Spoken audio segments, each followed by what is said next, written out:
ये कलता सीतापति रामचंद्र की, राधापति कृष्णचंद्र की,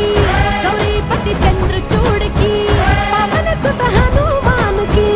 गौरी पुत्र गणनाथ की, तपोवन गणानंद की,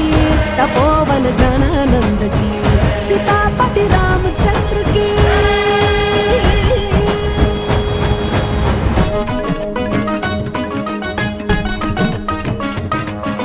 వ్యాధుడు చేసిన పుణ్యాలేవి ధ్రువునికెట్లందే మోక్షం, వ్యాధుడు చేసిన పుణ్యాలేవి ధ్రువునికెట్లందే మోక్షం, గజేంద్రునికి ఏ విద్యలు తెలుసు విదురుడు దాసికి కొడుకే సీతా